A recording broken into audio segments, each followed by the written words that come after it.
Hi guys, আমি চলে এসেছি একটা নতুন ভিডিও নিয়ে। সো দেখতে থাকুন। তারাপীঠ যেতে গেলে সবথেকে প্রথমে শিয়ালদা থেকে ট্রেন নিতে হবে। ট্রেনটির নাম হলো গৌড় এক্সপ্রেস আর নামতে হবে রামপুরাহাট জাংশনে। এই ট্রেন শিয়ালদা থেকে রামপুরাহাট জাংশন যেতে গেলে সময় লাগবে 4 থেকে 4.5 ঘন্টা। তারাপীঠ মন্দিরে পুজো দিতে গেলে কাছাকাছি হোটেল নেওয়া খুব বেটার হবে।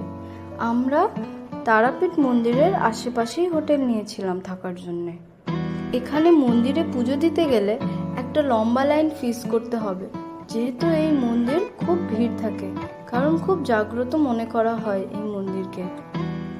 যথারীতি পুজো দিতে অনেক সময় লেগে যায়, যার কারণে 2 ধরনের লাইনের ব্যবস্থা করা হয়েছে। একটি হলো নর্মাল লাইন আর একটি হলো ভিআইপি লাইন।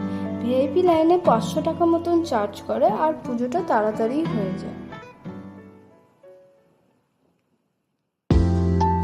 এইখানে বিকেল সন্ধ্যেবেলায় মন্দিরে সন্ধ্যা আরতি দেখতে অবশ্যই আসবেন, কারণ এই সন্ধ্যা আরতি জাস্ট দেখার মতন, খুবই ভালো লাগবে আপনাদের। যেহেতু সবাই মন্দিরে ভেতরে দেখার চান্স পায় না, তাই বাইরে একটা প্রজেক্টরে সন্ধ্যা আরতি দেখানো হয়। সন্ধ্যা আরতির সময় এখানে আরো ভিড় হয়ে যায়। দেখুন, দেখতেই পাচ্ছেন যে কত লোক বসে সন্ধ্যা আরতি দেখছে। এই সন্ধ্যা আরতি সত্যিই মিস করার মতন নয়।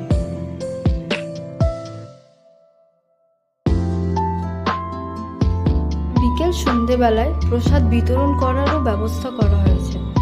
যারা এখানে মা তারার পুজো দিয়ে এই প্রসাদ বিতরণ করতে চান, সেটাও কিন্তু করতে পারেন।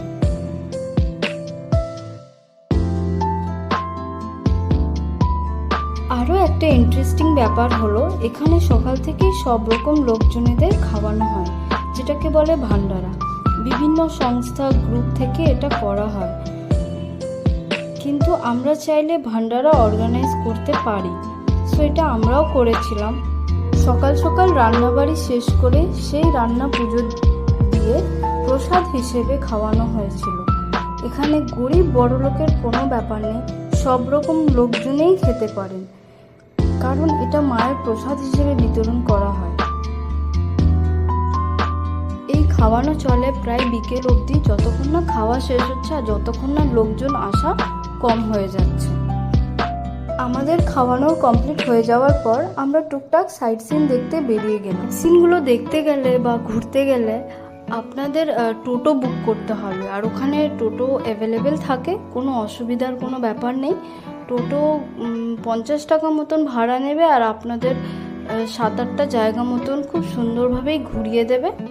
সাইট সিন ঘোরা হয়ে যাওয়ার পর আমরা আবার মন্দিরে এসেছিলাম। মন্দিরে এসে আমরা একটু সন্ধ্যা আরতির দর্শন করলাম, করে মন্দিরের চারিপাশটা একটু ধূপকাঠি ধরালাম। তো এভাবেই আমাদের ঘোরা হলো। ভিডিওটা ভালো লাগলে লাইক, শেয়ার আর সাবস্ক্রাইব করবেন। Tata, bye bye, and thank you for watching.